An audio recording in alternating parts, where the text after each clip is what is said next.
Hey monsters, thanks for tuning in to MurderMurder News, the true crime cult for the latest breaking news, murdery memes, TV reviews, podcast recommendations, and all things spooky. Plus, baby goats. I'm Aurora. And I'm Angelina. This is The Week in True Crime. MurderMurder News. A Florida man was arrested in connection with the disappearance and presumed murder of his wife, Gretchen Anthony. Friends of Gretchen received mysterious text messages from her stating that she was being hospitalized for the coronavirus in Jupiter, Florida. Police have stated that there are no hospital records for Gretchen, and she was last seen at work on March 20th. Police believe her estranged husband, David Anthony, is responsible for her disappearance. Screams were reportedly heard from her home on March 21st, and neighbors reported seeing David's truck at the house with a tarp covering the bed of his truck. Police have not yet located her body or released details of her disappearance. A woman in New York escaped from two kidnappers after the two broke into her apartment, forced her into a stolen car with a weapon, and drove her to Rochester to withdraw money from an ATM. The woman managed to get away from the kidnappers and suffered only minor injuries. Police were able to locate the alleged attackers, Mark Cooper and Colby McClure, and the two are being charged with first-degree robbery, second-degree kidnapping, and grand larceny of a motor vehicle. Los Angeles County has released thousands of nonviolent inmates from jail in an attempt to prevent the spread of COVID-19. 25% of the county inmate population, which was 4,276 inmates, have been released since February 28th. The criteria for the released inmates were nonviolent criminals in pretrial detention or those who were finishing their sentences within 30 to 60 days. The Sheriff's Department is concerned about a rise in crime given the recent releases. We want to hear what you all think. Should nonviolent inmates be released from jail to help stop the spread of the coronavirus? Each week, we'll try to introduce you to a podcast that might be new for you. This week's favorite podcast is the Muck Podcast. We are so excited to have Hillary and Tina with us from this week's favorite podcast, the Muck Podcast. Each week, the Muck brings you maladies, madness, mischief, and murder and American politics. Hillary and Tina, thank you so much for joining us today. Thank you. We're excited to be here. So, are you both in South Florida? Is that right? Yes. Yes. How are things going right now with the quarantine where you are? So we have a little bit of a wonky governor. That's the nicest thing I can say about him. He did not take precautions quickly. And so because South Florida is very transient, we have a lot of tourists and people coming in from the port, from off of cruise ships. And so we've had a very high number, especially in the county where we live. And so everybody's trying to do their best. I still go into my office because I work alone, but I've got the kids with me. So we're trying to do school and work. And so that's been a little tough for sure, Yes, it's been the homeschooling and doing my own work from home and juggling the both has been really, really challenging. And we've talked about it on the podcast that, we do have the luxury of being able to work from home right now, but other people who are out of the house and then having to come home and having to tackle all of the homeschool, it just feels like an incredible weight on the backs of mothers, really, is what we talked about. Yeah, that's a lot. I'm so impressed that you're able to juggle so much with families and homeschooling now. And on top of work and all of that, you all are still recording your podcast, which is pretty amazing. High five for that. So it's such a great idea for your podcast, tying in the political element. I think that's so cool. That's such an unusual way to have a true crime tie-in. What was the inspiration? What inspired you to start this podcast? So Hillary and I have known each other through our volunteerism, and one of our first encounters, I was wearing a shirt from a podcast that I like. It was My Favorite Murder. I had a Stay Sexy and Don't Get Murdered shirt, and Hillary said, are you a murderino? And I was like, oh my God, I never met one in real life before. And so we had that bond, and just after a few years, we decided let's do a podcast and kind of blend those two things that we love together. Yeah, so the volunteering that we do is actually for political work. It's candidates, campaigns, advocacy work, all in South Florida. So we love politics and all of the juicy stuff that goes along with it, and knowing a lot of what happens behind the scenes. We know there's a lot of things that happen that many people don't even know about. And then, of course, with the true crime added into it, it just seemed like it made so much sense. And Tina was like, there's nothing else like this out here. We can totally tackle this market. And I was like, all right, let's try it. And it turns out, believe it or not, American politics is really insane. There's a lot of stuff there to talk about. Yeah. We're never going to run out of material. You will not. Yeah. There's so many great scandals. It's such a cool concept.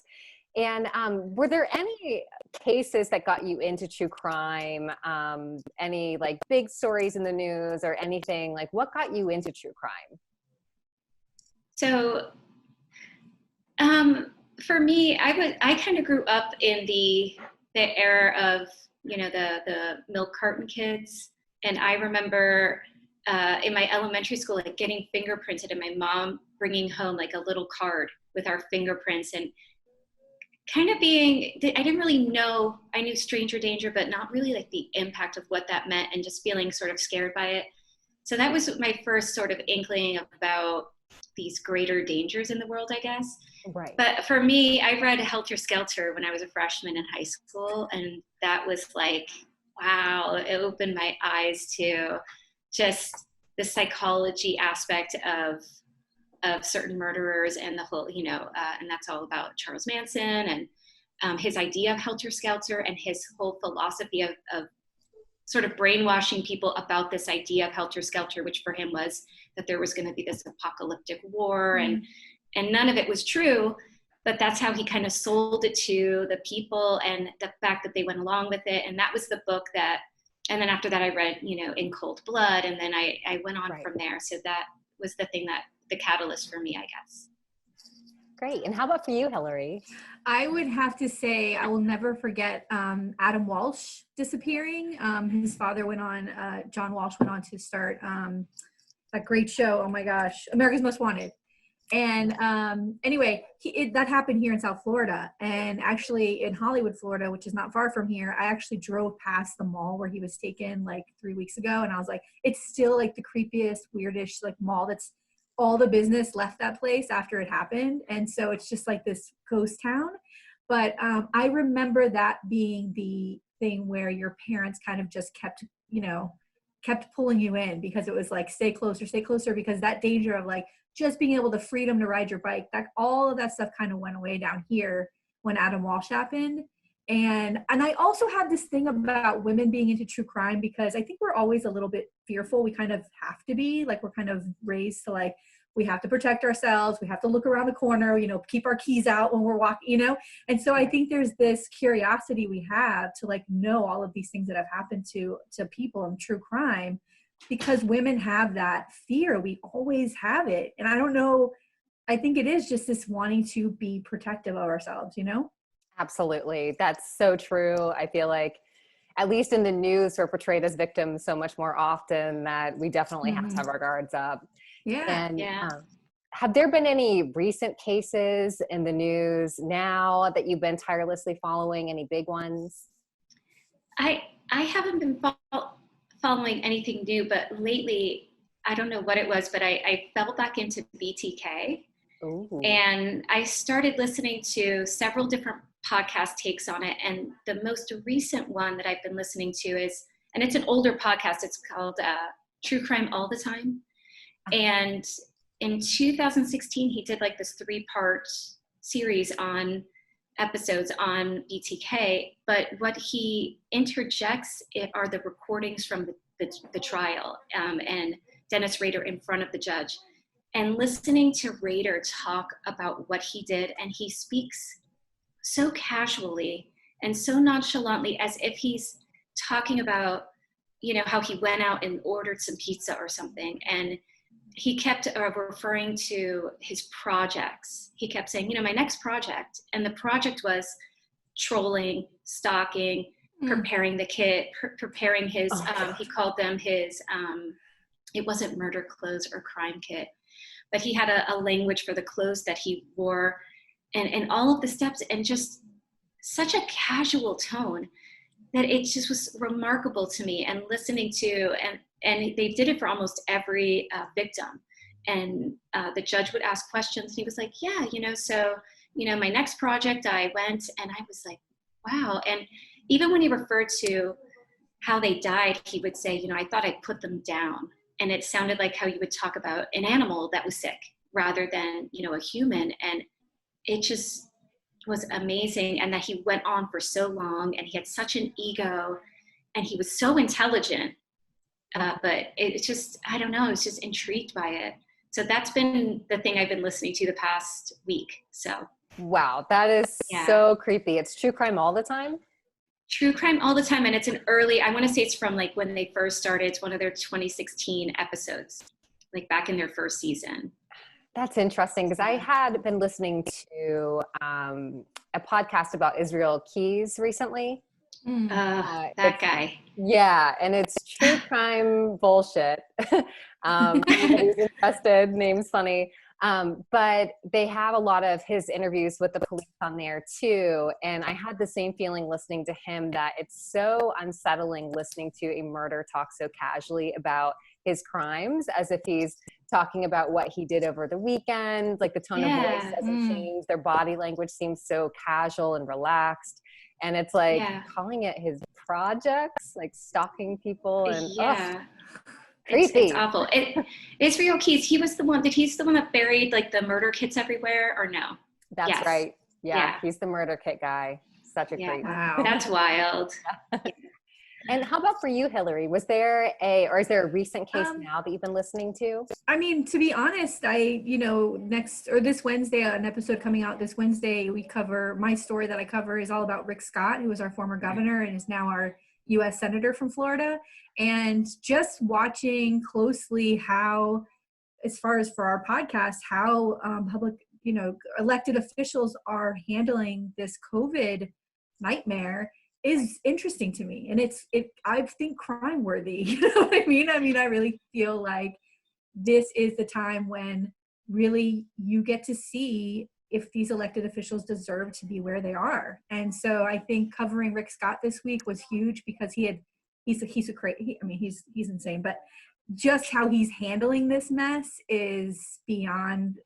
Florida kind of could have seen it. We could have seen it coming, but how the United States now gets to see what this man was really like.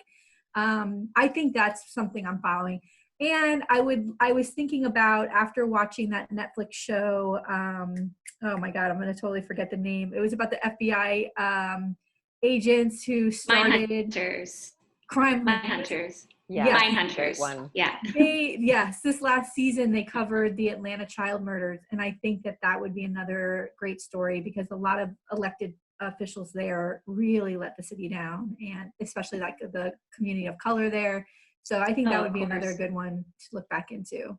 Please do cover that one, because it's a story I've been very interested in. And I know that there's a new HBO documentary that just came out, I think yesterday, that I would like to dive into. But I don't think that the political angle has been covered enough. But clearly there was like some problematic things happening there. So I would love to listen to that episode. Please do it. Yes. Yeah. Thanks. Well, ladies, we want to let our listeners know how they can find you on social media. So please let them know. Our Facebook and our Instagram handle is @the Muck Podcast. And Hillary, our Twitter. It is just Muck Podcast on Twitter. No the. We couldn't get that. It's just Muck, but there is stuff on there, so go check it out. Fantastic. And don't forget to subscribe to the Muck Podcast wherever you listen to podcasts to make sure you don't miss a single episode. This week, we are watching Catching a Serial Killer, Sam Little, on Oxygen. Samuel Little was convicted in 2012 for the murders of 3 women. Since his conviction, Sam has confessed to 90 murders, which are all currently under investigation. His killing spree lasted 35 years and spanned 17 states. Investigators have linked him to over 60 murders, making him the most prolific serial killer in the U.S.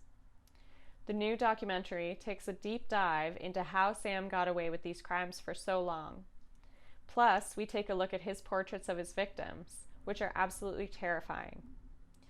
This was such a great and terrifying watch. This week on MurderMurder.news, we spoke with hometown hero LAPD homicide detective Sharon Kim. Detective Sharon is a real-life Olivia Benson and previously worked in the sexual assault unit of LAPD earlier in her career. She sat down to discuss her love of true crime and what inspired her to become a detective.